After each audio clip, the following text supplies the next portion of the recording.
Spider-Man. Seems to me that what we both need is a hero. You chose the way. Of heroes. I happen to be a hero. Yo, there aren't many things that have stood the test of time like the story of the hero. From Gilgamesh all the way to Deku, there is an endless amount of superhero stories that almost every single person is familiar with. The hero's journey is probably the only constant between the earliest pieces of human storytelling to now. It's almost like humans and heroes go hand in hand. But why have heroes lasted this long? Why is it that, regardless of the time period, the culture, or the medium, heroes always seem to make their way back into the public consciousness? Well, to put it simply, it's because heroes are important. Important in ways I think most people don't even pay attention to. Now, would some argue that there are too many of these stories? Sure. I'm not one of them. Honestly, I don't think superhero fatigue is real. I just don't. You might have Batman fatigue, Robert Downey Jr. fatigue maybe. Superhero fatigue though, I don't buy it. The superhero genre just allows for so much variance. I think it's impossible to get tired of. Even if people wean off it for a while, we always find our way back. Even just the modern superhero. Superman came out in the 1940s. And in 2025, everybody is sitting around waiting for a new Superman movie. Nothing lasts that long if it doesn't have merit. No, my real problem is with you, the consumer, that the struggle of a hero, like that, has been misunderstood and lost amongst the discourse surrounding them. I didn't even realize how much people misunderstood this until My Hero Academia ended. I obviously made a video about it because why wouldn't I? And the comments I got were so angry, bro. I expected it because I know people love to look up things they hate and hear other people hate on them, or hear other people defend them and hate on those people. I don't really get the motivation, but it comes with the territory. It was hella funny, but it also made me kind of sad. It's shonen fans, so what did I expect? Niggas rank main characters based solely on hype moments and aura, but I thought I articulated my feelings on the ending pretty well, but I ended up getting the same dumb complaints that I honestly see every superhero story get. And it usually boils down to the hero isn't glorious enough. That doesn't surprise me because that is what people have come to expect from heroes, but to me, that's not really what a hero is for. Those glorious moments are rare and hard earned, and even then, they're never the focal point of the character or the narrative. For Deku, his greatest victory wasn't his most auraed up, dripped out moment. It was when he defeated Shigaraki in this dorky ass shirt. And I love the Shigaraki fight so much, or at least the conclusion to it, because it captures what a hero's role is so well. Shigaraki as a character represents all the failures of the My Hero Academia world, largely the dependence on superheroes and the apathy that it causes. And this is something specific to the world of My Hero because of how heroes have been institutionalized in their society. There's this constant feeling of, I don't need to help this person, a hero will come and do it. And it all culminates in this one moment where these two people are forced to shoulder all of these burdens. And in that way, My Hero Academia is a celebration of heroes, but also a criticism, not of heroes, but of us, normal people who believe just because we don't have world-changing levels of power, our decisions and how they affect others are negligible. But if one single person decided to step in, maybe Shigaraki would have never become the monster that he did. But hey, this isn't the Shigaraki video. The point is, Deku was the representation of that idea that just one person who cares can accomplish great things. But no one person can accomplish everything alone. That's why I love the fact that All for One and One for All were gone after this fight, because that idea of one person or one group of people being responsible for all of society just wasn't right, and it was always going to inevitably collapse. That's why One for All no longer exists. It served its purpose and it's no longer necessary. Another superhero character I've been really interested in lately, and I guess everybody has, you can't go on the internet without seeing his name, and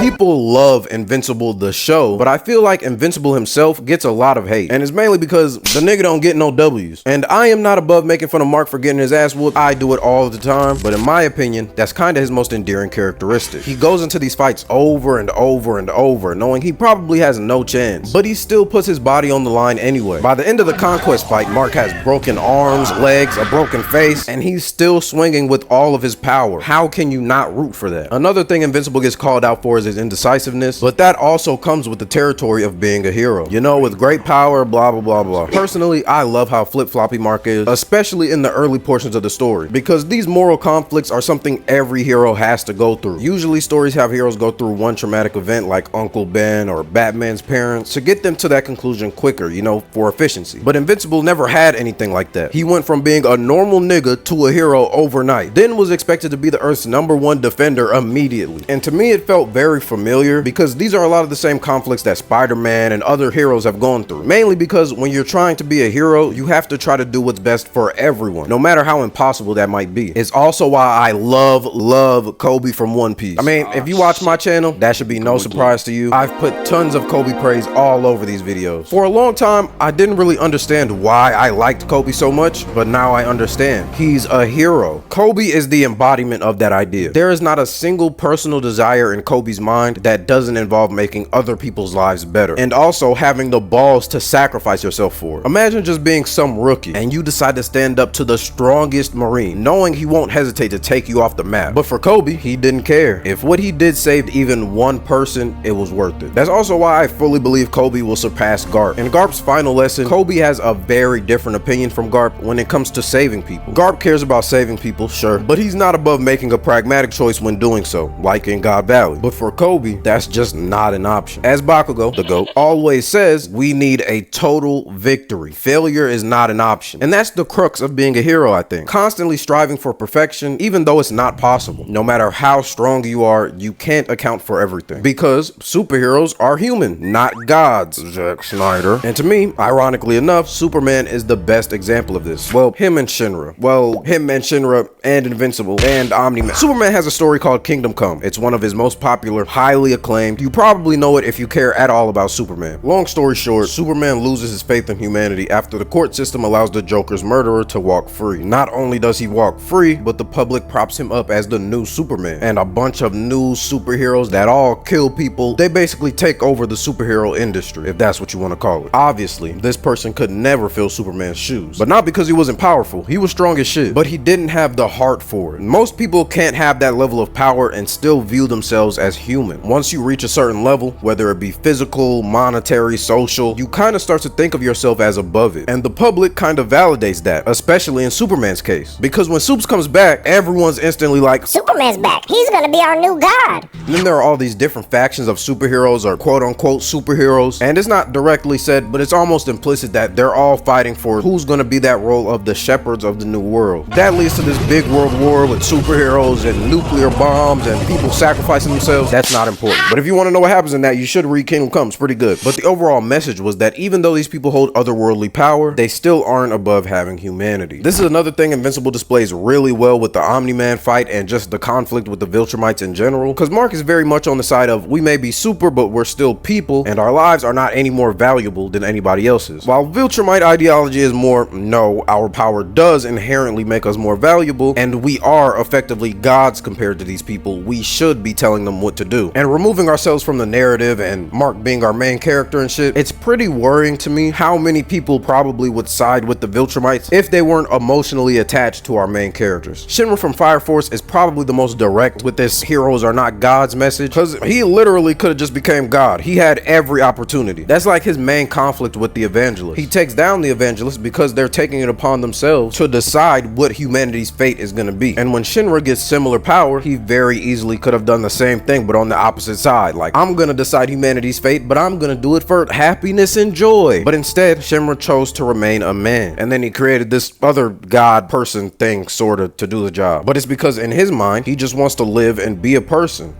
with no more rights or importance than anybody else. That's why I'm a big fan of the no-kill rule. No cap, I was mad as shit at Oliver when he clapped the Mauler twins. Not that I necessarily think that heroes should never kill anybody, but that distaste for killing is something that every hero needs to have. Because like we just talked about, you're only a person. And no matter how powerful any person is, nobody has the right to be judge, jury. Speaking of which, look at Punisher. He has none of that hesitancy, and that's why he's not a hero. Nobody in the Marvel Universe calls Punisher a hero. They call him what he is, a crazy nigga with a gun. Batman is the biggest pusher of that no-kill rule, and he gets the most criticism for it, especially when it involves the Joker. But the thing is, the Joker is not meant to be taken literally. If the Joker was a real person, none of this would have been allowed to happen. After the first time he did some crazy shit, they would have threw him under the jail. We would have never seen him again. A lot of characters aren't really people as much as they are representations of certain ideas. And the Joker represents evil and crime itself, something that you can't get rid of by just pulling a trigger. And it feels like the reason some people gravitate towards characters like the Punisher and away from real heroes is just the rule of cool. But, and it might sound crazy when I say this, heroes aren't really meant to be cool. Bro, what the f*** are you even talking They're actually pretty lame for the most part. And I don't mean lame as in they're boring or have no motivations as a character, but they're just goody two-shoes. They get good grades, they turn their homework in on time, they always throw paper in the recycling bin, never the trash. Whether it be Spider-Man, Deku, Kobe, Batman, especially people like Kobe or Spider-Man. Heroes, specifically heroes like them, tend to have surprisingly low confidence. If me or you had that kind of power, we would probably feel like that guy. I'm using my power to get money and bitches, but that's why I'm not a hero. Hey, as a hero, you have to have this self-deprecating mindset to keep yourself humble, you know? Like for Kobe, he's always underestimating himself. On Hachinosu, we get a lot more insight into Kobe's mentality, and with it, the path of a hero. Garp's tradition of training by punching warships, don't ask, is passed down to Kobe, but in true hero fashion, he takes it to the extreme. In Kobe's own words, compared to everyone else here, I have zero aptitude for combat. That means working 10 times harder won't cut it. I'll have to put in 200 times more effort. That's the kind of insane drive you get from a hero, and you don't really get that if a character is overly confident. Even established heroes like Batman or Spider-Man, they appear self-assured on the surface, but they're actually filled with constant self-doubt and guilt. A normal hero thing to do, like almost every hero does this, they have a whole display system just to remind them of all the crimes they're missing and all the victims that they haven't saved. Now, is that healthy? Hell no. But that's the sense of responsibility a hero needs. When you're a hero, you blame yourself for things you have no control over. And sometimes it can be annoying as a reader because it's like, here we go again. Spider-Man's gonna whine this whole story about that one guy he failed to save, even though he just saved like 5,000 people. But it's that level of caring that drove him to be a hero in the first place. And it's that level of care that sticks with you. And that is the ultimate purpose of a hero and of hero stories, to inspire. Within the story and in real life, heroes inspire people to be better. The final common criticism of MHA's ending was that Deku didn't get rewarded enough for his actions. But that isn't what a hero is about, nor is that their motivation. And honestly, if you read a superhero story and those are the things that you come away with, you are the exact problem that these kind of stories are addressing. Deku became the world's greatest hero, not because he reached some arbitrary #1 spot on the list, but because he inspired an entire society to be better. He proved to them that they can be better. And that's what a hero does. They inspire us to care for each other. When you see one person fighting for the sake of so many people that he doesn't know, it reminds us of what it means to be human, that responsibility that we have to each other to become better, and just how far a little bit of compassion can go. But yeah, man, that's all I got for y'all boys today. Let me know what your favorite superhero stories are in the comments below. And comment super if you made it to the end. Just confuse all the niggas that didn't make it here. Like the video if you liked the video. Subscribe to the channel. Yeah, man, I'm gone. Damn.